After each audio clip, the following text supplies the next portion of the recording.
cents here on your couch. Oh no, you can keep that, man. That way, you know, make you feel like you're getting a little something here and there. Spell my name right. Holy smokes. Oh, I had to do it twice. I'm not going to front on that. We got Christian Lembach in here with WHORES today.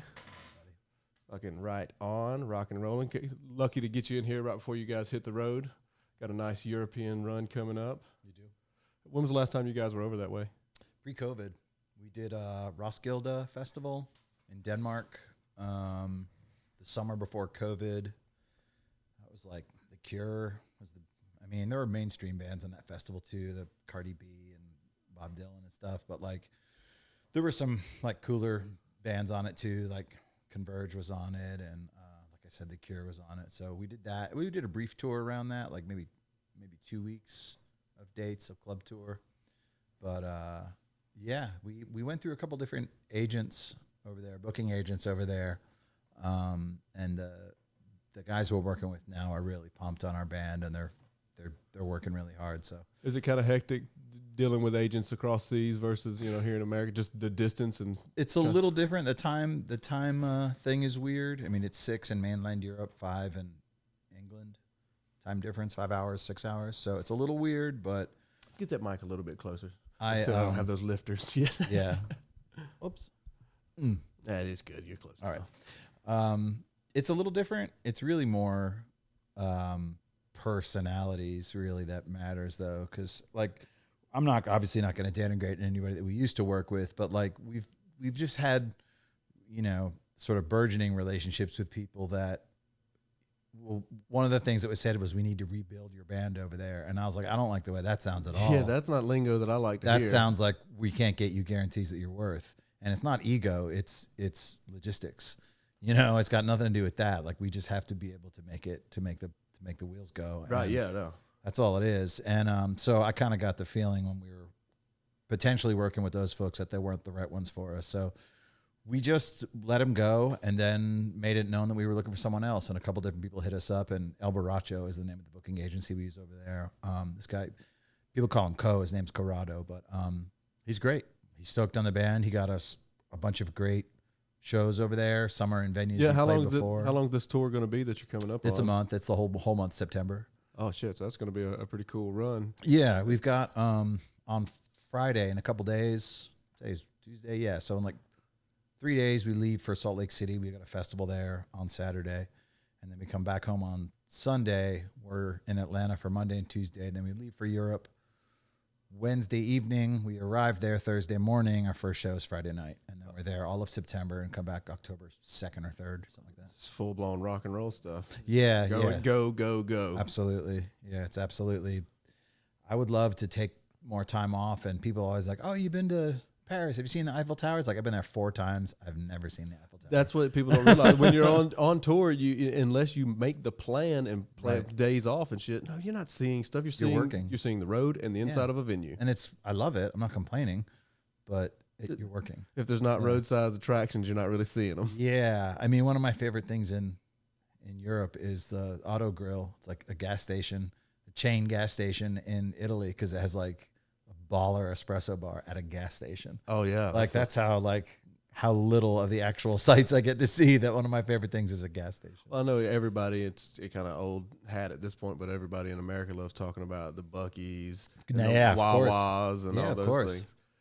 I've yet to be in I haven't been in a Buc-ee's. That's how long it's been since I've been out on the road touring and doing stuff. It used to just be a Texas thing, Texas only, but got a couple here now in Georgia. Do we? Yeah. Where's the nearest one? It's pretty close. Maybe about 15 miles or something. I mean, it's outside the city, but I can't remember which direction. 15 miles, Matt. We're going to have a field trip to Buc-ee's. It's further than 15 miles. Is it further?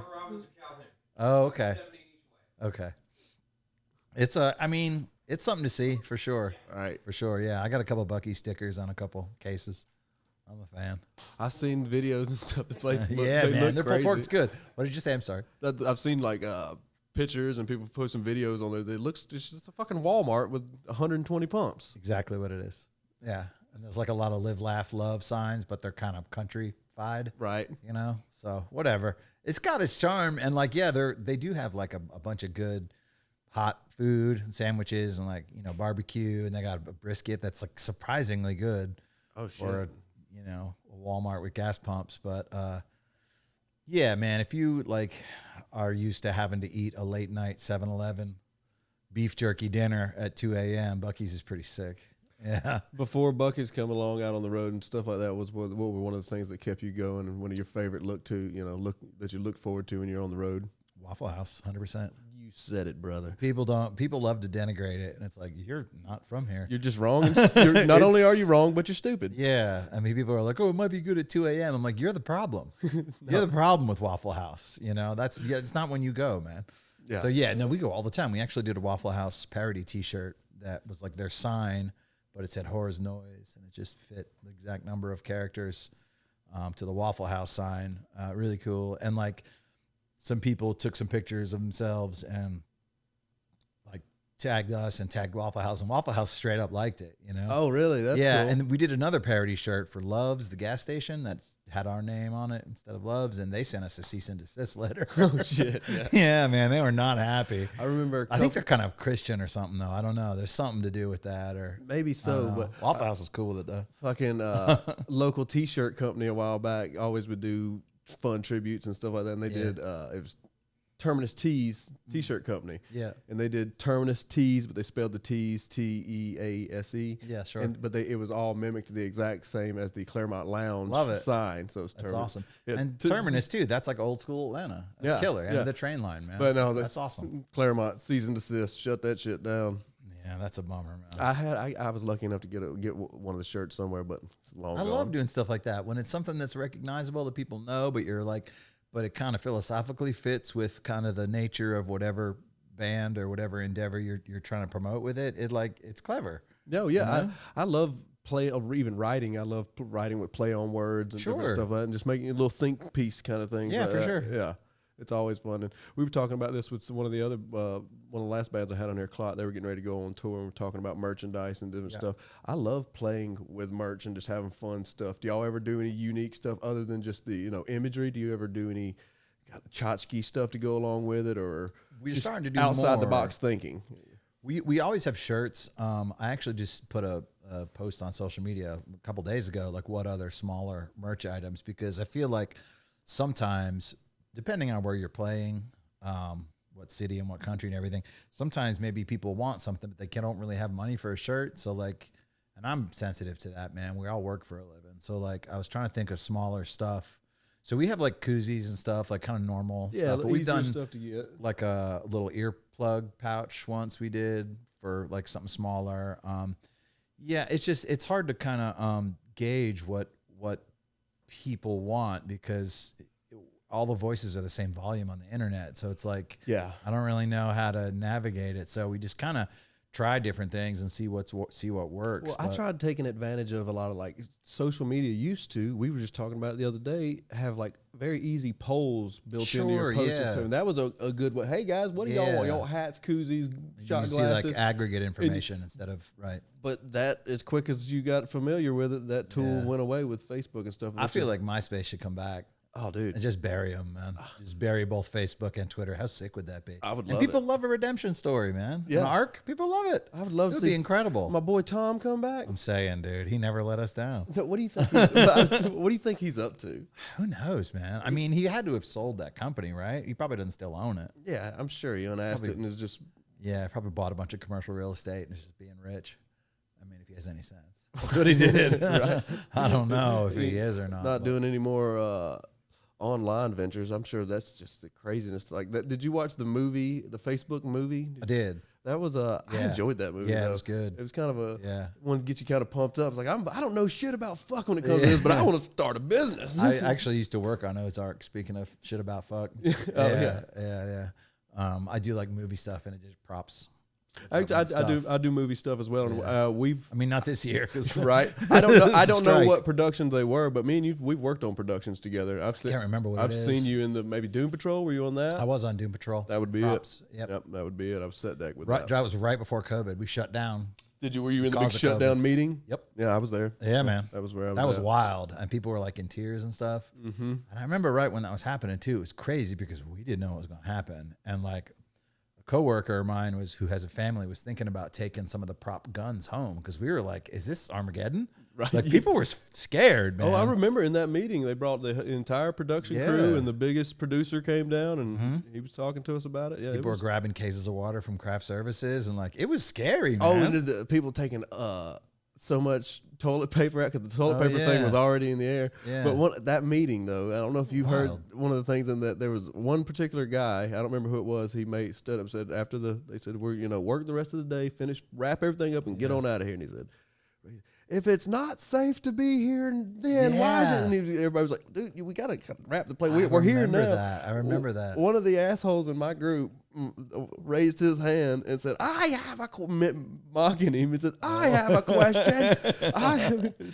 Why do all of the peanut butter jelly sandwiches go so fast? We need to get more at crafting. The Uncrustables, man. He's like, why I know the language. Why are the Uncrustables going so fast? Because they're good. That's really funny. Well, just in the moment of that guy being, it's like, dude, we all get it, but don't be a tool. You're not at any more risk than any rest of us are. Yeah. Yeah, absolutely. Why are the Uncrustables going so really fast? Funny, man. Is he a grip?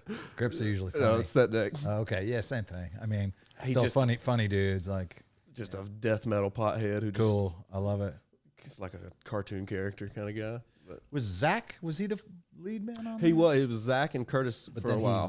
He went to another show and somebody else picked it up from Zach, right? There was a lot of ends in it. There was an original guy, then Curtis came on, and then Zach came on, and there was 2 leads because it was such a big show they thought it was going to be. And then Curtis left, and Zach stayed, and then he moved. There was a lot of bouncing around. At one point, I think we maybe had on some of those overnights with like the carnival stuff outside. I think we probably had a dozen prop assistants. That carnival, it was nuts. We had a lot of hands. Were you on wax duty being props, or was that special effects? That was special effects. Holy shit! But SETDEC had to. Oh, we had to deal with it after the fact, afterwards, and it was crazy. crazy. Had to strike all that stuff. There was another guy. That was a cold night too, man. It was like February. Do you remember an on-set guy out there, Jeremiah from Greens? Sounds familiar. He's a wild child. He's a nuts, but a nut at that carnival scene. Obviously, there's very little Greens work for that. But he still was there. Good. Exactly. He's getting paid, but he's such a nut. He went to the first AD and was like, "Hey, man, do something with me. And he was like, kind of like, "Get away from me, Jeremiah." Fine. Right. And he said, "Fuck it, go get on that Ferris wheel." Oh. And Jeremiah got an inflatable, like big alien. I remember this. And in the shots, he's in the background. Acting like I totally remember this. It made the shots. Yeah. I love that guy for that kind of shit, though. Atlanta's such a small community. I mean, there's like, 6 million people here in greater Atlanta now, but like, I'll take that. Everybody who's in bands is also in the movie business, is also in the bar business. It's like, there's all these people. There's like 65 people who are really making moves. So you kind of know everybody, man. It's weird. Yeah. And in the music industry, you don't even have to still stay in the city or stay in the South. It gets small internationally pretty quick, too. If you think about it, or I have thought about it, let me say, because I'm kind of just naturally not antagonistic, but I mean, I just grew up on punk rock and stuff, so I love talking shit. It's just fun. Yeah.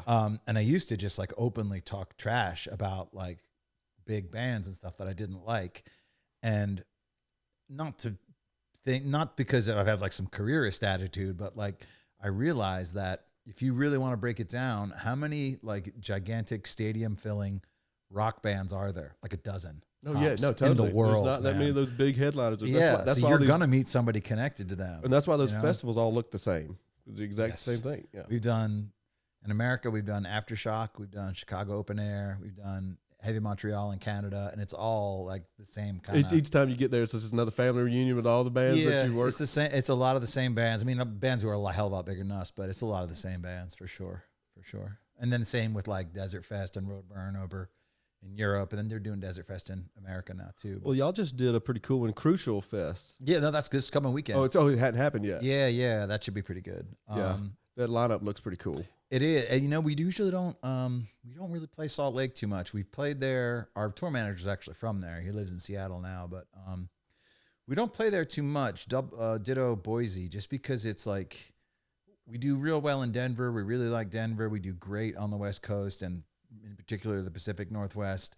But like getting to and from, takes 2 days, and like there are many times when we were routing through there and both Boise and Salt Lake were only giving us like pennies, we're like, we can't stop. And our, people on our and on our team of people were saying like, oh, well, it's gas money, whatever. I'm like, I feel like it's bad for us to take that because that's our price now. After a point, it is exactly. I'd rather just I'd rather take the hit, and not from ego, but from now we get to play Crucial Fest and we're headlining Saturday night. Well, at a certain point, when you're a band and you're out on the road being a working band, there's also a point of just principles. Like we can't do that forever, because it also sets a precedent. With you worked so hard to get just your time, just get your head above water. Yeah, you know, and living on the road is very expensive. Sometimes people underestimate that. They're like, "Oh, I can't believe they're wanting that much." It's like I'm not making anything. I don't have a 401k. I don't have a mortgage. I don't have a savings account. I have a checking account. That's it.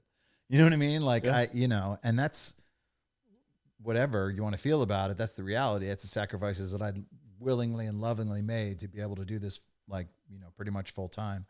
And I'm totally okay with it, but a lot of people don't get that. And they try to like wave the DIY punk rock flag. And it's like, you have a six-figure design job. And it's fine when you're 20. I just don't get it. I'm trying to pay my rent doing this, man. We can't play. We would obviously play free if it was a benefit or if it was with one of our friends' bands to help them out, whatever. If there was some more altruistic, purpose behind it. But like, as far as just a regular show, there's a price, man. Yeah, like you know your worth. You've been around long enough to know your worth, and there's no point in skimping on that. We've done over 1,000 shows. I have them archived, and I counted them. I got up to in 800s. And then I just scrolled through the rest. I was like, that's 1,000. I didn't even count the rest. Wow. We've played a lot of shows. And y'all started in 2011, right? A little before that, 2010. I think our first EP came out in 2011. So wow. We probably started the year before that. But yeah, we go, man. What all countries have y'all toured with? Let's see. We've been to Australia and New Zealand because we just did that last year. We've obviously done America a whole bunch of times, Canada, of course. And then in Europe, we've done England and Scotland. We're about to do Ireland in 2 weeks. We'll be there. And then we've done Netherlands, Belgium, Germany, France, Spain, Portugal, Italy, Poland, Austria, Norway, Sweden, Denmark. I'm sure I'm forgetting something. Wow, most of Europe, but that's an extensive and impressive list of places. Yeah, it's awesome. I love it, and that's what you want to do when you're a kid and you start a punk rock band. And you're like, obviously I'm not signing up for this for the money, of course not. But then just holy shit, I have literally seen the world. To be able to say that's pretty fucking cool. I had a moment, and I've told the story before, but I had a moment. The first European tour we did. This one coming up will be our fourth one. The first one we did, we were opening for Big Business, and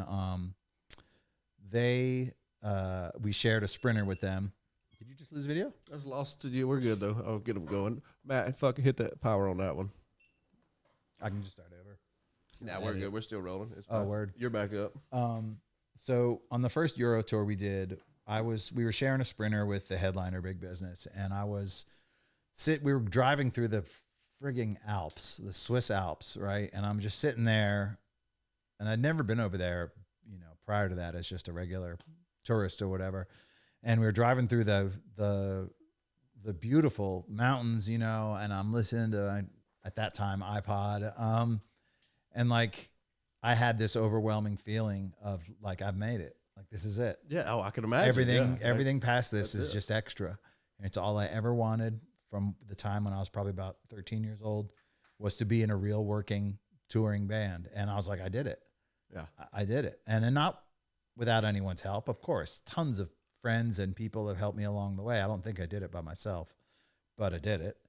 And it was it's difficult. People always talk about gratitude, but you kind of can't make yourself feel it. I mean, maybe you can. I don't know. Maybe I'm just not that emotionally mature, but it happened to me without me trying. And I was like, not in tears, but my eyes got like misty. It was very powerful. It was awesome. Well, I think that's pretty unique to be able to have that too, and it's be grateful to do. Yeah.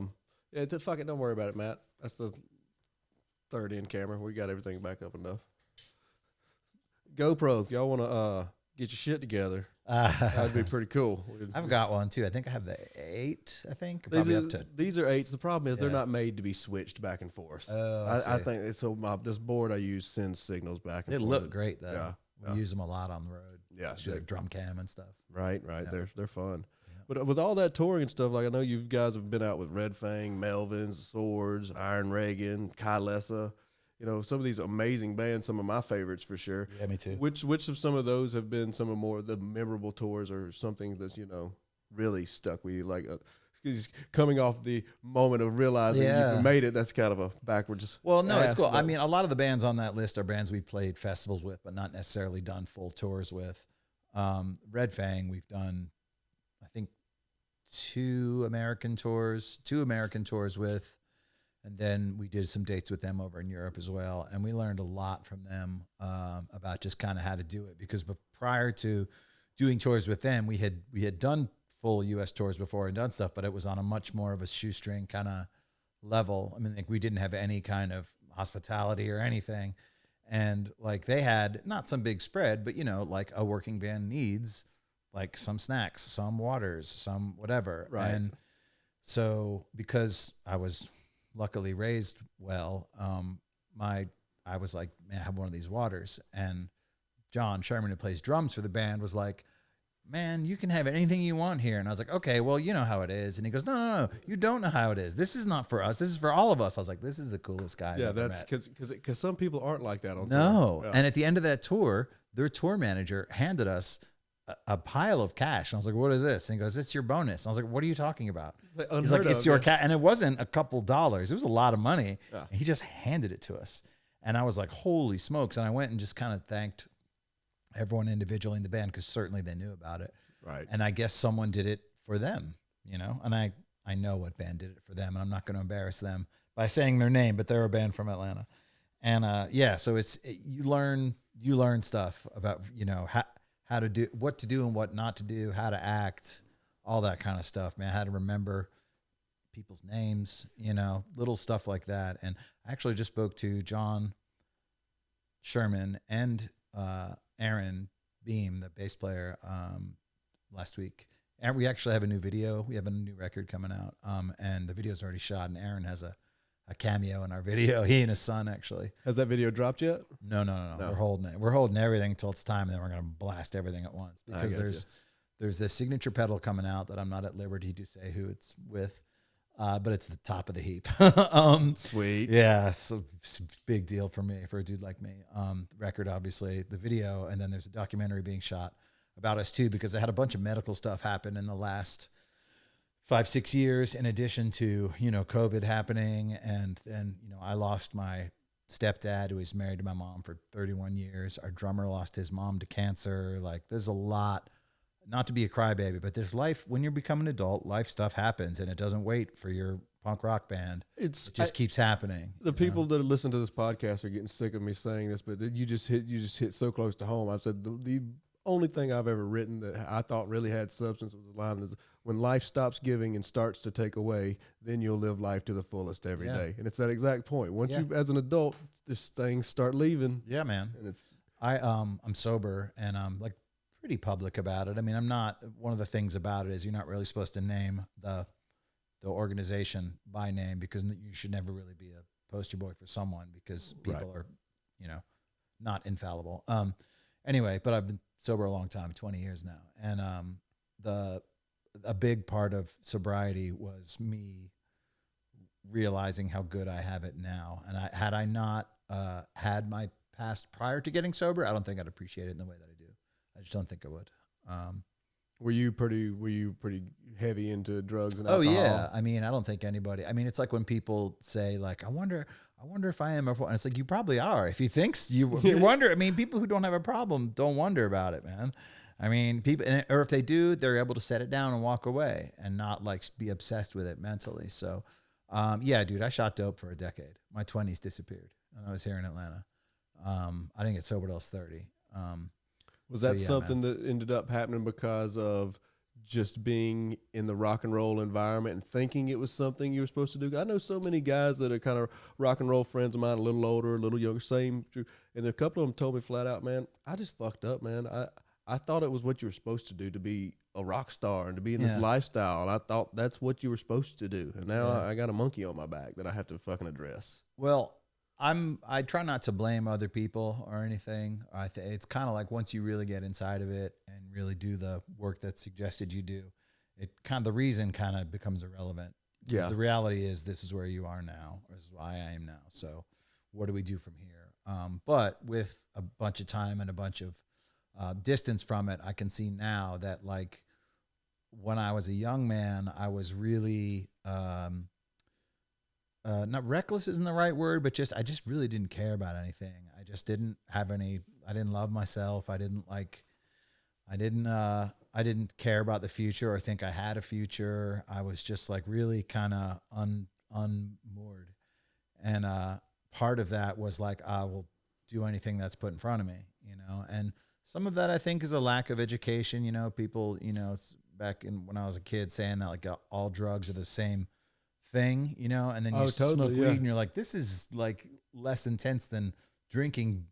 So like, did they lie about everything? Like you were mimicking different things, man. You were mimicking stuff that I preach all the time, man. You know? So I just thought like these adults have lied to me this whole time, and then which is not the truth either. It's too far in the other direction. So I don't know. Part of it was lack of education, but you know, also when I was right out of high school, I was some of the smartest people I'd ever met in my life were doing it. I'm like, it's probably fine.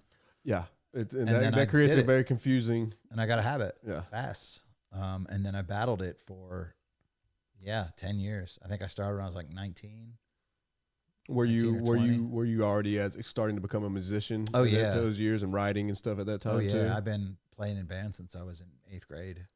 Yeah. So once you got sober and started doing stuff, did that change your writing and did that kind of come into it? You think? A lot of the songs are about that. I try not to make it real on the nose. Try to make it a little more universal so people can relate to it. But a lot of those feelings come from that. And just try to make it more represent struggle instead of that. Yeah. And it's like you said, dead on the nose. Right. I don't know. I try to use simple language. I try not to use real, like nickel words or whatever. I try to use simple language. I think simple language is more effective. Like Hemingway is probably my favorite writer ever, even though he's a piece of shit human. Right. Because like his whole deal is subject action. He's not big on the adjectives. It's really let me tell you what happened. You can decide what you think about it. You know, he doesn't really feed it to you, so you kind of feel like you're sort of participating in a way. So like I love that kind of like, and there's something real masculine about it too. I don't know what, but that also makes it appealing to me. That it's just real straightforward. I think it's much more powerful. So I try to be like that too. And I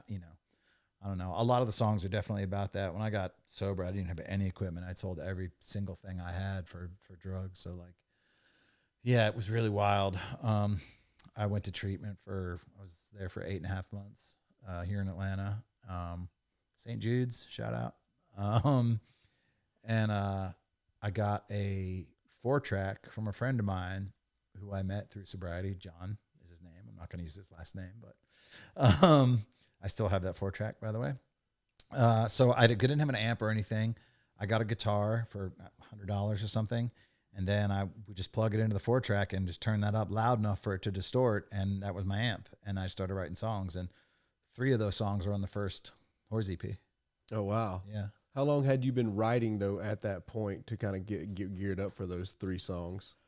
A while. I mean, I got sober in 2003, and we didn't put out that first record until 2011. But we weren't even a band until 2010. But between when I got sober, I was there until 2004. I didn't even have my own.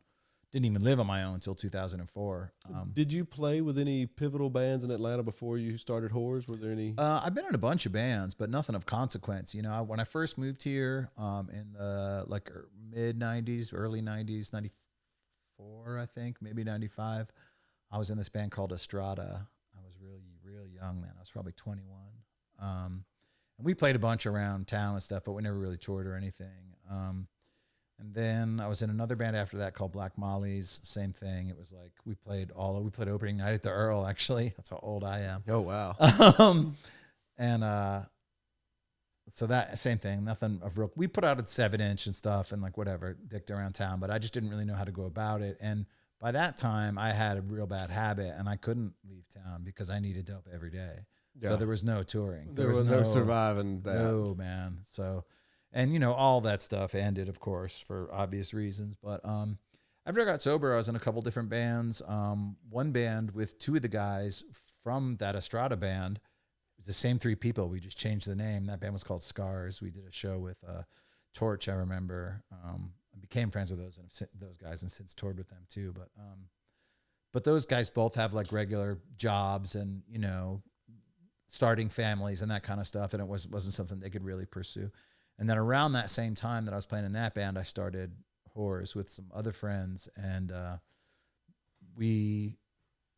all of us in the band kind of wanted to do more. And the guys in Scars were like, you should just go do that. I mean, they said to me, like, you know, put all your eggs in that basket. And I did. So played in a bunch of bands, but just nothing that ever really went anywhere because I wasn't going anywhere. You know? So, you know, I call it the learning years with the other bands and just going through the motions, learning how to be in a band, you know, and kind of learn some of the things not to do, obviously. Yeah. But how long did it take for WHORES to kind of start popping off in town and get a vibe to where you were able to get an agent? The thing that most bands never, that next level that most bands don't make it to. Well, I mean, there are a lot of things in the way between that. And I think that's what stops a lot of people. They just go like, this isn't worth all this trouble. You know, it's just a hassle. So like, we had done some DIY touring up and down the coast, you know, week or two at a time. Were you the main guy running that and booking those events? Yeah, for sure. Just like hooking up with other bands who we knew from either from them playing here or friends of friends who they had played with. You know, oh, you're friends with my friend, whomever. We're in this band from Atlanta. Can we swap shows? Yeah, swapping that kind shows. Of stuff. So we definitely did a lot of that. And then we started kind of, for whatever reason, kind of starting to do well in New York. I'm not sure what it was, really. I can't put my finger on it. I mean, it was certainly St. Vitus was certainly a big part of it. I was about to say, yeah. Because, like, they were booking us as a headliner, like, pretty early, and we were selling it out, you know? And what's the cap on that room? It's pretty small, but still. Small room. But still, selling out that 250 maybe? That far away from home, selling out. It was before we could sell out anywhere here, for sure. Yeah. So once that started happening, we kind of started to get more. We started to get a little press because a lot of it's up there. What did that feel like? Was it strange to you? Like how the fuck are we selling out? This far away from home and we can't do it at home. Was that a weird notion in the beginning? It is, but I've also noticed that, and I don't know if this is true in other cities that are not like media centers. It seems to me that like no one in Atlanta really gives a shit until the rest of the world likes you. And then all of a sudden, I was there. It's like, no, you weren't, because there were 8 people there, and I knew all 8 of them. Yeah. And you weren't one of them. So, no, you weren't there. Like, I was in the back. Yeah. So, that kind of started happening. And we had, like, some trouble with I've had a bunch of different people in the band over the years, and, like, people have left or been asked to leave for different reasons. Each case is unique. But at that time, we were scheduled to do a South by Southwest performance, and we had never played there before. And we had a tour of Florida. It wasn't really tours, maybe a handful of shows, combined with that date. And one of the guys in the band at the time said he couldn't do it. And we were like, oh, shit. Like, we really want to be able to do this. And a buddy of mine filled in for that tour and then ended up joining the band. And because of that tour, we were able to play South by Southwest. And because of that, we got our first agent, we got our first lawyer, we got our first record deal. Had we not done that South by Southwest performance, none of that would have happened. And it almost didn't happen. That's really cool, because that's how it works, though. I know, but I've talked to so many bands that have been to Southwest and just been like, there was so much going on, we might as well have just farted on a snare drum. I think what the difference for us is that we had already made a mark in New York, and people from New York came to South by Southwest specifically to see us. The thing that you want to happen and you hope happens started happening. Yeah. That's what it was. It was that, you know, what they used to call it, the buzz, you know, and for sure. And whatever it is, it's that. Yeah. Or they say there's some other dumb industry term they have now. I can't remember what it is. Like, it's not heat, but it's something like that. He got the riz. So yeah, that's what the kids say for sure. But like, it's the same. They're saying the same thing. Yeah. They got it. Yeah. Because it's like, it's not actual intrinsic value. It's like potential value. So it's very attractive for people because you don't have to put a dollar number on it, because there's really no limit if you want to think about it, you know? So I don't know. You can kind of do well. Once you kind of start doing it, then people start looking at actual numbers, and that can work against you, you know? So that's difficult too, but whatever. We're not there yet, so I'm not worried about it. Right. Exactly. Cross that bridge when it comes time. I seen recently, I think last night, you put out a post looking to, you know, talk to some new labels and stuff like that. Yeah, because we've got this record that we finished a couple months ago. It's sequenced, it's mastered, we have the art, it's ready. already shot that video that I mentioned earlier. There's all this stuff that's happening at once, but like we thought there were 2 or 3 labels that we were talking to, or that we knew were interested in us and seemed like it would work for us. And we basically made a Dropbox and sent all the stuff to our manager, and we're like, see what you can do. Yeah. So I have a call with him tomorrow afternoon at 3 p.m. But so I basically, in addition to those other labels that we've already talked to, I sent him a list of other labels, and we just don't want to make a decision until we exhaust all of the potential opportunities, or most of them. And this is going to be y'all's third, right? Well, not really, because we have 2 EPs. We have the Ruiner EP and the Clean EP. And those are like, one is 5 songs, one is 6 songs. And then the Gold LP, which is 10 songs. So it'll be our second full-length record, but our 4th record, if that makes any sense. No, I got you now. Yeah. Another thing. So we just want to see what we're thinking about putting out ourselves. We're talking about Ryan, who records us and is one of my best friends. You know, we text like a couple of teenage girls. We are seriously thinking about getting a loan and doing it ourselves. I mean, that people are like, why don't you crowdfund it? It's just, I'm not into that, man. If it works for other people, no judgment. It's not my style. Well, I don't want to do that. We can do pre-order, but I just don't want to do that. If the album's already done at this point, what are the extra production needs or capital needs? Yeah. So we figured this out. We've kind of narrowed it down because we thought about it a lot. And we've talked about it a lot. I think the minimum amount of money we would probably need to be about $10,000, which sounds like a lot, but any good PR firm that will get like a good PR campaign for your record 3 months leading up to the release, and then maybe a month after the release, minimum $3,000. It's about 3 to 6. So that's what you're doing. You need the money for promotions and campaign stuff leading to it. The other $6-7 grand would be to do a first vinyl pressing of 1,000 copies, which is not a big pressing, but it's enough to get it rolling. And then you use that money from that to the second pressing, etc. Do y'all still worry about physical CD printing? It's oddly, people still want them, and I don't know why. They feel irrelevant to me. So they do to me. That's why I asked. We still press them just to have them on the merch table and to sell online. But like, it seems weird that people still want them. I mean, I think what it is, it's sort of like the cassette resurgence. People want a physical item thing. Yeah. So I have a huge record collection. I relate. That's why I understand the record thing. I understand that. So I don't get it, dude. Yeah. So yes, we still do it. I don't know for how long, and then who knows? There may be another medium to come along. And another thing that I love talking with the musicians nowadays that are dropping new albums and stuff. Why did you guys decide in the new climate with streaming and everything to drop the full album at once instead of releasing singles slowly but surely? And then we'll do both. You will, okay. Yeah, we'll do. Well, but there are 3 songs that maybe 4 songs on this record that I think we could do as standalone singles, for lack of a better term. And I think what we'll do is we'll announce that the record is coming out on this date. In between the announcement and the actual release, we'll do a single every 3 weeks or something like that, up to it, something like that. Is that going to be one of the ones with the music video, you think? Oh, yeah. For sure. That one's called Quitter's Fight Song. Yeah. You really happy with that one? It's good. It's a good song, man. Whitey, who did the video, did our last one.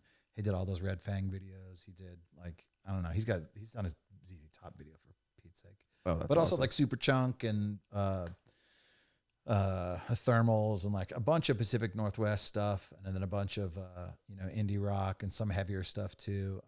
He's been a real supporter of the band since real early. I remember him messaging me on Facebook saying, "Hey, I'd like to do a video for your band," and I was like, "Who's this kook?" Just some dude or whatever. I was like, "Oh, cool," and just trying to be polite and gracious and stuff. Sent me his website. I went over his website. I was like, "Oh my God!" Like, it was all this stuff. And we said, "Hey man, we don't have a budget." No. And he was like, "I just want to do video for you. I don't care." And then it turned out we did have a budget because we got a record deal before that. But then for this last one, same thing. He was like, and we're friends now. We've stayed at his house 3 or 4 times now. And sometimes he does commercial shoots too. So sometimes he'll be in Atlanta shooting and we'll hang out. He's really a good dude. Did he come down here and y'all film that down here in the South? Or no, we did a tour that stopped in Portland, and he lives in Portland, and we just scheduled an additional day off.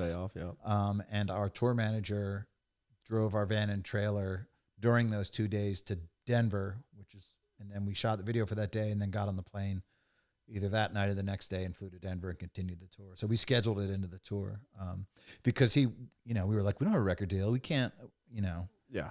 And he was like, I don't care. And man, also not people don't know this, but like on the first video we did have a budget. That budget was totally eaten up for equipment rental, lights and stuff like that. And he used his own camera. He hired a crew that he paid, man, out of his money. Wow. Okay. So all that, he bought lunch for everybody on top of that. Do you know what I mean? Like above and beyond, man. It's top notch. If it's a big deal to him or not, probably not. I mean, he makes a good living, but it's a huge deal. I've noticed stuff like that, man. Oh yeah, no, he's just a really good guy. He's helped us a lot. When you've been through the opposite and doing it, coming from a true punk rock background, and you know what DIY really looks like, and then when you start getting the extra level and the professionalism of stuff, you're like, wow, you really do notice it. Yeah, yeah. It's I don't know. It's wild of him to do that. And the new video is similar to. It's a little different than the one we did before. The one we did before was 100% performance, but that's because the song was a little shorter, and we initially had planned on having sort of a narrative element in addition to the performance, but he felt that it was too short of a song to really cram it in, and I defer to him because that's his department. Yeah, yeah. I'm not gonna tell somebody how to do their job who's obviously very good. Yeah, exactly. The vision that you have is gonna. But this one has a narrative element to it that's pretty hilarious. Luckily, we don't have to do any. Well, that was I didn't want to question you too much about it. I don't want to give, but going back to you talking about the amount of red fangs ones. I don't want to try to be them. Yeah. I mean, they're our homies, but I love that's their thing. Man. But I love a good funny video. There are people in the video who are actual actors, and they're very funny. So the old Foo Fighter videos in the 90s. Oh yeah, I love it, man. Tremendous. Those are great. Yeah, yeah. So I don't know. He's been really good to us, and there's a handful of people like that around the country and the world who just, for the love of it, like. Have helped us a lot. It's another friend of mine, Jeff, who lives in Austin, and we stay at his house. I think every time we've played in Austin, once he got us a deal where he got us hotel rooms too, but we usually stay at his house to this day. And then we met him because we had played South by Southwest, and then we booked another club show there, a couple months later. He just showed up at the club with a big stack of silkscreen posters and just handed to us. I was like, I don't understand what's going on. Yeah. He's like, I made these for you. And I'm like, yeah, but there's like a big stack of them. And he's like, yeah, it's cool. They're just for you. So he basically handed us $500. Yeah, well, yeah, because you got me a couple of just merch. Yeah. At that time, we were making like $100 a show, so that was a huge deal. Thank you. Yeah, dude. And so he's done a ton of art for us. He's done a bunch of shirts for us, a bunch of posters. And it's just out of the goodness of his heart and out of the love of the band, he just wanted to do something nice for us. And well, that's also a testament to just how good the music is that it turns that many people on and that many people want to be involved with it. Because people don't want to really help with shit. No, the music means a lot to me too. I mean, I try not to be too melodramatic about it, but it is really meaningful for me. So like when it connects with somebody else, it's a big deal to me. Well, yeah. When you watch you perform, you can tell that you're really meaning what you say. You're giving it out, and get in the zone. Yeah. Well, and that's what's real. That's what turns more people on than anything. That's one thing. We keep on talking about the AI revolution coming and stuff, and I'm like, it is pretty good now. It's already kind of shockingly good with writing and stuff, but human touch and performance, I don't know that it's gonna really. I hope it can't get. Can't do live performance. Yeah, I mean, a hologram is not the same as a real person. It never will be. No, that's a valid point. And that's the thing too with like the music business at large is like. But that only plays with a rock band, right? So, some digital creator or DJ. I literally seen Deadmau5 online the other day. I saw that talking about you don't know you. And I was like. Yeah, I'm sure. Yeah. I was just like, I just left thumb drive. Yeah, it left me shaking my head. It was like, maybe you motherfucker. That's what you do. You can't compete with those bands in a festival environment because the subs are so. Oh, if you're on another stage and they're just there? Like aesthetically, I mean, you can't compete with the experience because it's so finely tuned. There's not an element of performance like there is with a rock band. There just isn't, man. And that's a different world, and that's fine, but. I view that as entertainment. If people can be entertained by our band, that's awesome. It's not entertainment to me. I am grateful that people are entertained by it. Yeah. But I don't view it as entertainment. I'm not saying it's art, but to me, it's not entertainment, man. It's a little more than that to you. It's personally, it's personal. It's personal. Sure. It's real. It's my creation. It is. For sure. Yeah. I don't think I'd be delivering pizza if I wasn't in a band. I chose this because I fucking love it, and I just don't, I don't feel right doing anything else. It feels weird. I don't like it. Do you create any other mediums or anything?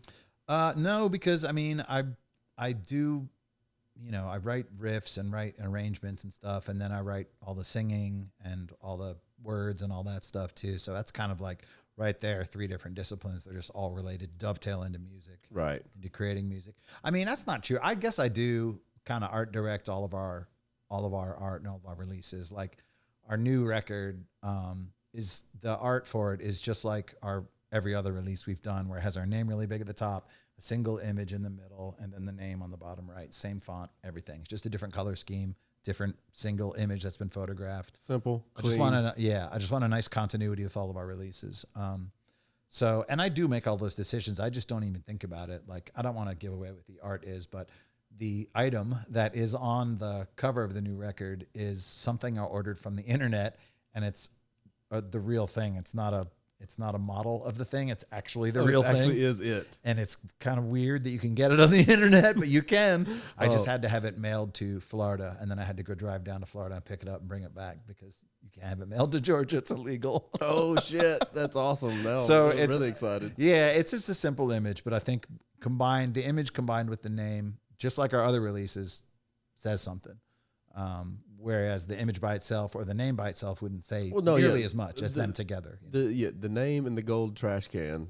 Yeah. It says it. It does. It says it all. It's like, speaks very loudly. Yeah, this might be trash to you, but it's my trash. And it's gold. And I love it. This is gold. I Yeah, love exactly. it, man. Yeah. I have that gold trash can in my bedroom right now. I own it. I mean, I bought one from Home Depot and spray painted it. That's what I was about to say, yeah. In the parking lot of our practice space, and then brought it to a friend of mine on a psych wall, and he photographed it.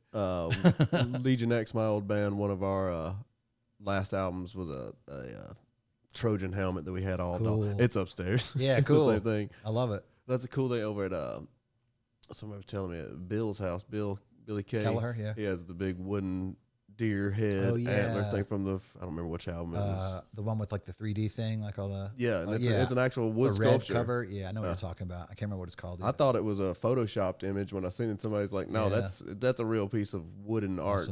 That's cool. I saw him right before they left. He came in our space. We didn't lock the door. He just walked in. I was like, hi. But I had been talking to him about, I'm starting to use in-ear monitors I never had before. And I started taking voice lessons too, just like about 3 weeks ago. Just because I get real hoarse on tour and I don't want to do that anymore. And I've got to kind of burn 2 or 3 shows. Like the first couple are okay. And then I'm dog shit for a couple shows and then it's fine for the rest of the tour. But what about those people who are at those shows? I can't give them a crummy show. It's not fair. Have you ever thought about just trying to burn it out in the car 3 days beforehand? People have talked about that. But that's what I would used to do in the Legion X days. I would burn it because I knew I had those burnout days, and I would just scream my ass off in the car and just blow it out. Do you know the band Ken Mode from Canada? No, I don't. So they're rad. They used to be kind of like metalcore, kind of convergy sort of sounding band, but in the last they've been around a while. In the last like 10 years or so, they've shifted more sort of a noise rock kind of sound. The nicest dudes ever. They've actually won a Juno, like the Canadian Grammy. Oh, wow. Up there. The nicest dudes ever. But the fella Jesse, who sings for the band, talked about that, about just practicing every day up to you leave and just blow it out before you leave. But that doesn't seem healthy. That doesn't seem smart. I feel like there's a better way to do it. My vocals in the Legion X days were pretty harsh and had a lot of heat on them. And there were times where I literally feel like I broke it. Ugh, that's scary. You hear about vocal polyps and all that stuff. You ever do the honey thing? Is that something I do on stage, dude? I'll have one of those little bears on stage with me. It can be that was one of the things you can use it as too much of a crutch. The worst mine ever was I had the bottle on stage. So it was sucking on it like a baba. I do it almost every show, and I kept going hard, and it was and no, it fucked me up. It allowed me to keep pushing too hard. I mean, it didn't do it. It just created a crutch scenario that I kept pushing through. Scary stuff, man. It let us we had to cancel things because it literally killed me. God, that sucks, man. Yeah, I certainly don't want to get there. I don't know, man. I've never really thought about it in terms of being professional about it. I mean, I'm trying to think of a more punk rock way to say that, but like, but no, I mean, this is the first time you've ever taken lessons? Absolutely. You ever took guitar lessons? Nope, anything? Not a one. Yeah. No. And I'm no Yngwie Malmsteen. Nor do I want to be, but like I love it. And I would run home from the school bus, would drop me off, and I would literally run home top speed so I could play guitar before my mom got home from work. When you first picked up the guitar, what were the guitar players you were trying to emulate and listening to and striving to be like? That was, my friend Ben Hamill, we were in Boy Scouts together, had a guitar, and we would go over to his house all the time. They had a pool, so kids would go over to his house and swim and stuff. And I would sneak away from the pool and run upstairs and play his guitar. I didn't know. I would just ding, ding, ding, janging ding, on ding, it, ding. yeah. I remember it was yesterday. It was a red Hondo Stratocaster copy. It had a Gorilla amp. And I was just, ring, ring, ring, ring, ring, ring, ring, like, this is the coolest. It felt like sorcery. I loved it so much. So, and at that time, I was probably I was really into Van Halen when I was like 9, 10, 11, right around that time. And then started getting into all like the hair metal stuff, and that came in the wake of Van Halen. And then when I was about 13 or 14, which is when I really started playing in bands, I got into both like American hardcore, Minor Threat, Black Flag, Circle Jerks, all that kind of stuff. Negative Approach is big. But that, and I also got into a lot of like the kind of post-punk stuff that was coming out of England, like The Cure, and I mean The Birthday Party, but they're from Australia, but they moved to London and then Berlin. So I was really into them, and Bauhaus I liked a lot. Love and Rockets too, which is Bauhaus without Peter Murphy.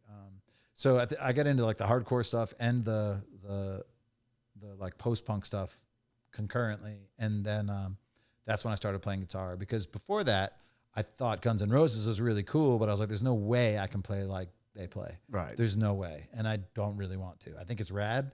And then, of course, completely disavowed that stuff when I was like 18, 19 because it wasn't punk. And now, as an adult, I'm like, that record is incredible. Fucking rad. Incredible. Top to bottom. Unbelievable. Appetite Destruction is the shit. Unbelievable.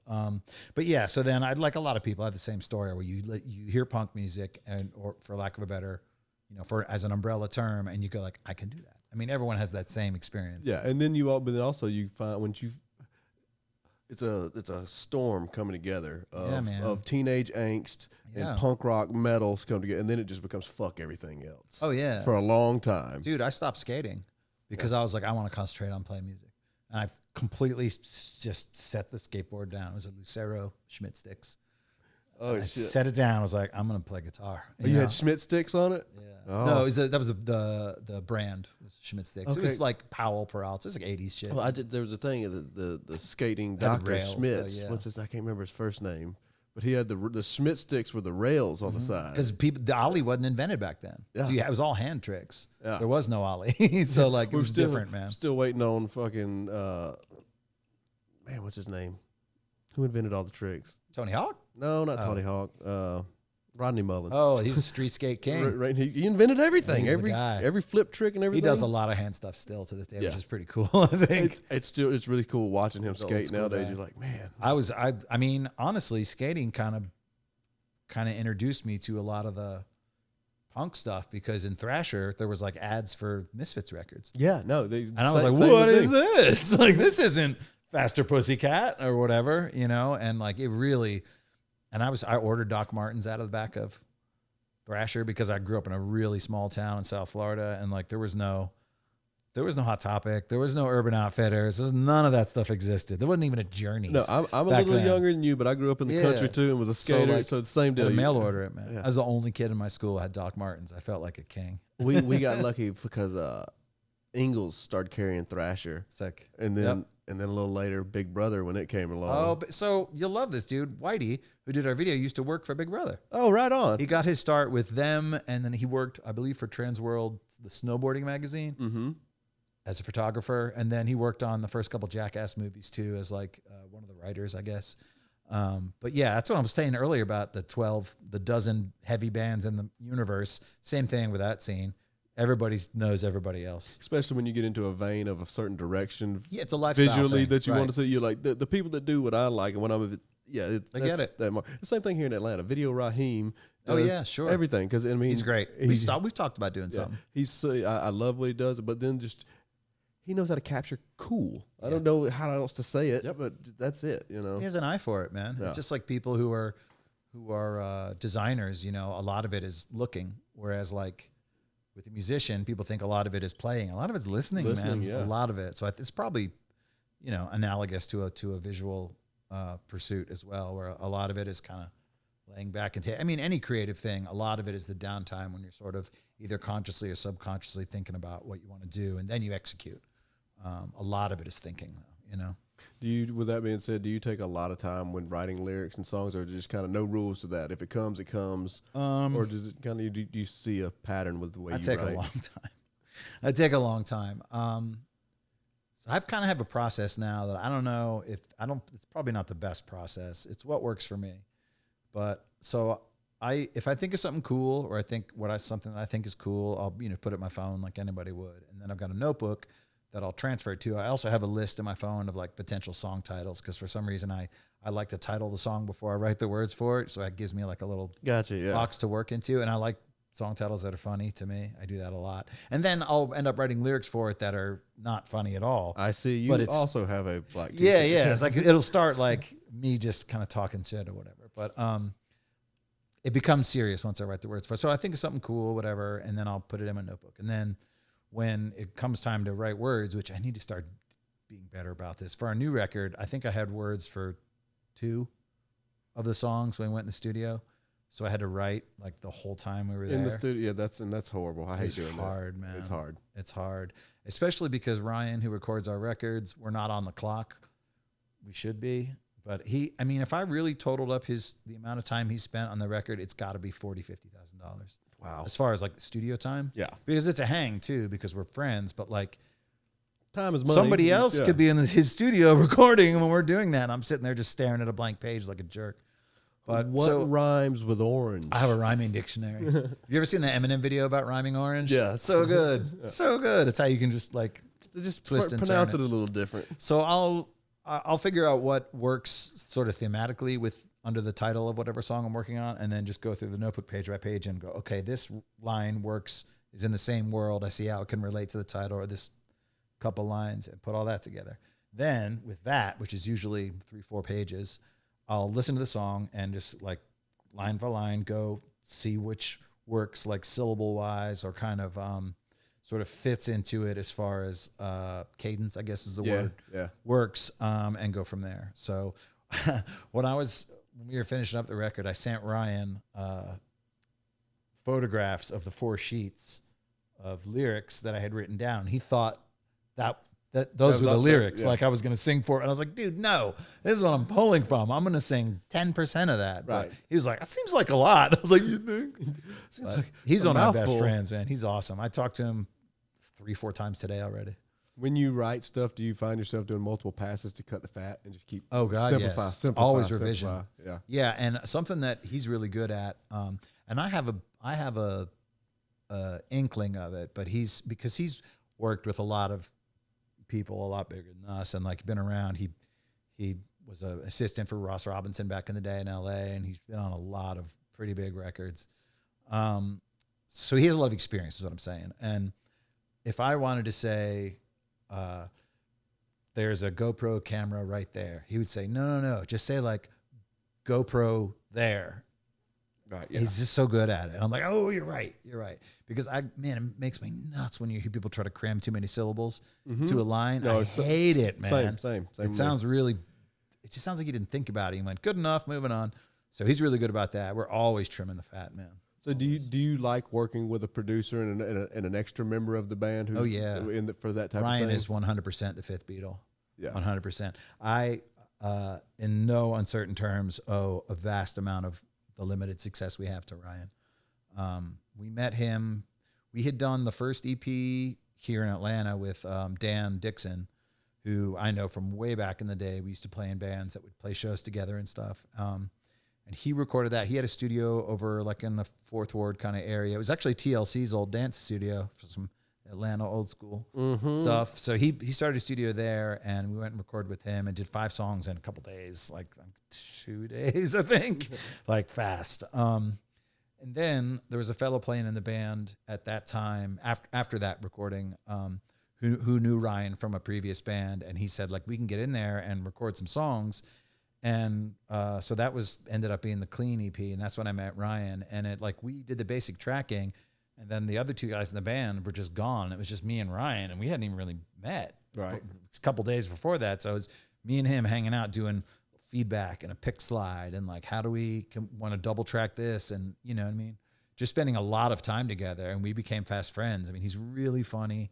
We have a real similar, horribly off color sense of humor. We just vibed immediately. I mean, I don't that's a stupid modern word, but we became friends very quickly. Which is so important with a collaborating partner. Oh God, too. it's so humiliating. Yeah, to in my vocal lessons, there's a floor length mirror. You have to stand sing into the mirror. I've never done that before in my life. Horrifying. I was so embarrassed, man. And she played one of our songs that I had to sing to, so she could see how I sang before we started. And I was just like, yeah, acapella, sing noise rock, acapella noise rock to some lady. It sucks. Yeah. She's great. She's really cool though. Tom Tapley, who has a studio downstairs at Ember City, I was like, who do I know who's worked with the top Pearl Jam, Bruce Springsteen? He's on his resume. Yeah. So I was like, who do I go to in Atlanta? Because all the voice coaches are in New York or LA, and I don't want to do some Zoom shit. I want to be with the person, and it's not cheap. But what is it? A couple pedals? It's worth every penny. Right. So he hooked me up with this lady, and yeah, she's great. And she told me we were talking about music and stuff, and I asked her if she knew who Mark Lanigan was. She didn't.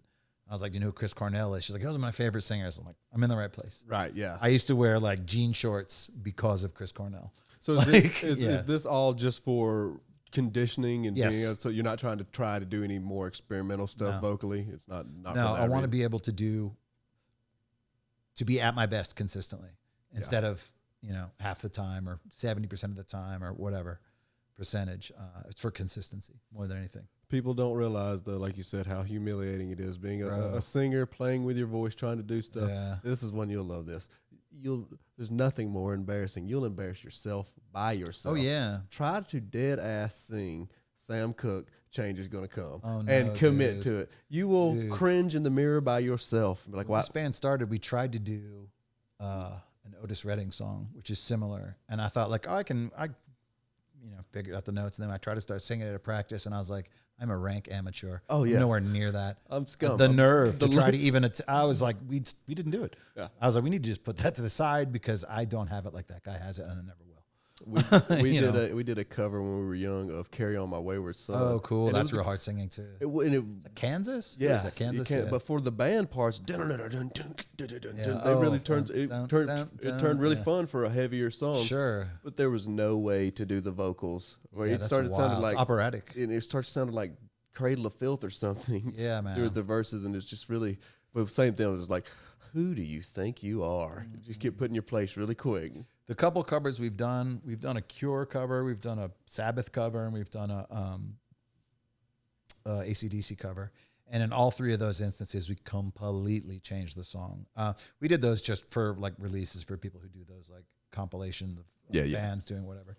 And they're fun to do, but we absolutely change the way whole the song, vibe, just absolutely unrecognizable. Just take the notes and the lyrics and and the structure, but then play it in our sort of style. One thing I've liked, another local Atlanta band that's been done two really cool covers. Brother Hawk, they did their. Oh, they're great, dude. I talk to Nutshell JB once in a cover, while. And then their What? Hypo Negative "Love You to Death" cover. What was the first one? Alice in Chains "Nutshell." Oh, I'd love to hear that. Oh my! I didn't like Alice in Chains when they were around because I was on Team Mudhoney and I thought I was too cool punk rock, whatever. I fucking love them now. Oh, dude, I think they're awesome, man. everything from their whole ancestral world up there in Seattle Killer. stuff. I've been listening to Rivers of Deceit and stuff like Sure, that, dude. sure. All kind of stuff's been coming back around. But yeah, that dude, what a singer that guy was. And I'm bummed that during the time I didn't like him because I thought they were kind of Guitar Center kind of people. Yeah. Which sounds snobby, but I'm just not that guy, and I never will be, man. I don't view music as a competitive sport. It's not that. I don't like that mentality. Yeah, it's kind of. But they're not those guys. I just thought they were, you Yeah. know, because they were sort of presented that way. Well, and that's around the same time that you were getting introduced to real punk rock. And Yeah, stuff. It's like I said, it's that yeah. point where you're fuck everything. I mean, know? when you hear Slayer, you're like, Guns N' Roses is not heavy. Oh, You know what I mean? Or whatever it is that makes you throw away all your old stuff. But and it's formative. When you're a kid, you don't have too many experiences to compare your new experiences to. So every new thing has so much more power. Yeah. Once you become a little more tempered and you've seen a little more stuff, I'm able to appreciate a lot more variety of things. No, because I don't well see said. it as like it doesn't speak to who I am as a person. Do you know what I mean? It's not my fucking identity. It's just I can enjoy something. You know? Well, the stuff it used to be when, like you said, you're when you're younger, you're experiencing so many things for the first time. Yeah. You can experience something that maybe you don't like, but it just invokes something that you've never felt. Yeah. For the first time, and then you might confuse that as I liked it or I didn't like it. When in the truth being actually, I remember hearing it's new experiences. Yeah, it's so much more powerful. Yeah. I remember hearing Black Flag for the first time, and they're probably not my favorite band ever, but they're like top 3, man. And a lot of people think of them as like Six Pack, TV Party, all this kind of stuff. And it's like those songs were them making fun of those people. That wasn't who they were. It was like, it's weird that it's lost on people, but like they're actually a really weird band. They're not like I call it boom ta hardcore. Yeah. They don't do that, man. They're really weird. And their later records got weirder and weirder. But I remember the first time I heard them, it felt like it was from another dimension. Because I expected it to be like, rah, rah, rah, rah, boom, ta, bada, bada, boom, just hardcore, whatever. Mm-hmm. And it was not. Because they were, held in such high regard. I thought, surely that's what they're going to be. It's going to fit in that box. It wasn't that at all, man. Yeah. It was very arty and very weird and like jazz. I don't really even like jazz, but like just atonal sounding, scrunky guitar. Right. And I was like, what is happening? And because of that, when I listen to it now, it still feels very modern, and it's 40 years old, man. Did you see them when they came to Atlanta recently? That's not Black Flag. Well, that's what I was going to say. How did Mike do? I'm not going to that, man. I'm not. I think he should do it. I think he should do whatever he wants. I think people are entitled to making a living, Well, his deal is just, I'm a skateboarder. I met these guys. I love it. This is my childhood and everything. Right. I'm living the fucking Do dream your right thing. now. Yeah, I'm just not going. It's cool that you're doing. Like, I'm not saying they shouldn't do it, but I actually was fortunate enough to. A friend of mine, Mike, he's an LA guy, and he's playing guitar in that band Fiddler right now, just as like a touring guitarist. And they were here for Shaky Knees, so I went for us to hang out. He's been in a couple bands that we've played together and played shows together and stuff. He's great. But when he was there, Off was also playing there. So I got to meet Dimitri, who I've been a fan of since Burning Brides. Bill from Mastodon turned me on to Burning Brides a long time ago. They were a killer 90s band that didn't get their due. They were badass, man. Right on. So I got to meet him, and like he was talking about Keith Morris, and like, Circle Jerks are kicking ass right now, and like Joey, who's playing drums for them, and I have spoken about playing together, and we even sent him a set list, which was crazy because that was Mike's idea. He was like, when we were looking for someone, he was like, you should get that guy. I'm like, yeah, we should get fucking John Bonham. Like, what are you talking about? Neil Peart. Right. I was like, that's ridiculous. And then he called me, so I was like, okay, so this is the guy from Queens of the Stone Age. We had a nice conversation. He's really nice. He's also in 6 bands, Well, that's the story of most good drummers. Yeah. So we were talking about Circle Jerks and how like Keith is getting this whole, second act basically, which is amazing. And I think it's so cool. And I think Off is probably winding it down. I think because Dimitri either manages or tour manages Circle Jerks. So he and Keith, that's how Off started, because he and Keith were, I don't know if you know this, Dimitri's a producer. And Dimitri's also getting into like making movies now too, which we had a long conversation about. But he and Keith were trying to do the Circle Jerks record, and they were having some issues with the other guys in the band. And Keith was like, "Fuck it, you and me start a band." And then they got We'll take bass these player and fucking drummer. songs somewhere else. Yeah, and they did. And that's how it happened. And then they, I think because a function of being an adult, they kissed and made up, and now they're kicking ass. I saw them last time they were here at Masquerade, and they were bad. Yeah, and they sold that out in heaven, and then Off was doing the secret show in Purgatory. Yeah, they did. I think they played 35 songs. It's insane. Their set list will be like 4 pieces of paper taped together. It's insane. And that dude is like 70. Well, that's what I was about to He's say. kicking ass. At a certain point, when it's let's kick ass. The people want this. They're dying for it. Let's kiss and make up and go make this money. It's bigger than you, man. Yeah, let's take it. And so many people, they're going to get to see these songs again, and younger kids. It means a lot to people. Well, it's the same thing with the Pantera thing right now. With right, for sure. You know, I was a huge Pantera fan. Sure. I know all the drama, how it all went down, everything. I understand why some people are bittersweet about this, and I had my moment of being like, when you're a kid, stuff. But I want kids to, man. And I want kids to see this. Sure, sure. Like, get over yourself, man. What are you doing? Like, you're right. You're denying people something that is so meaningful to them. Like, it's not really about you after a point. It's about the thing that's bigger than you. Yeah. And you got to get yourself. I mean, well, that's one of the things that doing work in sobriety has taught me about, kind of getting out of your own way and kind of. And I will still do it. I'll still revert back to ego and like, not necessarily insecurity, but like fear, I guess, for lack of a better word. And, I've got to remind myself that, like, I'm not running shit, man. Yeah. I'm just playing my part, and I have my part to play, and I should play it as well as I can for as long as I can.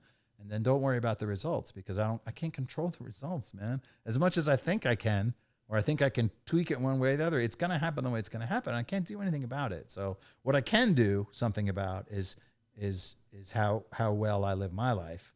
And yeah, I'm just happy to be on the bus in the first place, Yeah, no, I didn't think I was gonna live, really, like. And to come out and then have, to come out of that and then get to a point where you're in Europe, be able to say, yeah, I've made it. Yeah. And going all over the world numerous times and doing this stuff. That's just tremendous, And we were in the airport in Auckland, New Zealand with my bandmates. It's 4 a.m. I was like, isn't this crazy? Ain't this weird? How did punk rock brought us here? Who saw this coming? That's so weird. Yeah, it's awesome, man. It's awesome. Fucking A right, man. Well, I appreciate you coming through. For sure. We're looking forward to the new album for sure whenever it finally hits. It's called War, by the way. I can tell you that. All right. Yeah. Well, what is it good for? Yeah, absolutely nothing. But yeah, thanks for that. Anything other than the new tour coming up? If you're across the pond, get ready to check these guys out. Yeah, we're doing that. We're doing that Salt Lake. It's called Crucial Fest. That Salt Lake Festival next weekend, and then Europe for all of September. And then we've got a West Coast thing that's like, I think it's changed a little bit. I think it's L.A., San Francisco, Portland, Seattle, Vancouver. That's in November, but we haven't announced it or anything yet, but it's coming up, and it's with a band that I've looked up to for a long time. So I think it's going to work. It seems like we're going to do it. And then we're going to just figure out a realistic release date for the record. And then we'll plan a US headliner for the spring for that.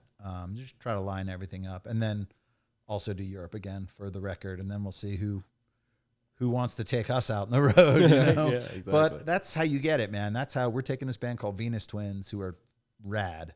We're taking them with us to Europe. We played a show in Austin that they were also on. It was like a celebration kind of thing for a friend of ours' business, and he booked a bunch of bands. And I was like, holy smokes, this band is sick. And then, I just had that and put it in the back of my mind. That's a cool band. And then I start following them online, and they're working, they're playing here, doing this house show, doing this basement. I'm like, that's the band to bring with you. People see you working, you get to work more. Exactly, yeah. You can't wait at home with your hand out and go, give me something. You got to do it on your own. And then people are like, I like what you're doing. Come do it with us. You hear that, bands? It's true. Bands that don't understand it. You go to work. You got to go out there, go suck the day's dick, take fucking spoonfuls of shit, and then eventually things will happen. And if you're not willing to do that, you need to admit it. And you got to go get it. It's not coming to you. No. You go get it. Right on. There'll be links and stuff down in the description. Check these guys out. Stream them. Buy merch. Buy CDs. Go see them live. It's good shit. Thanks. Thanks again, man.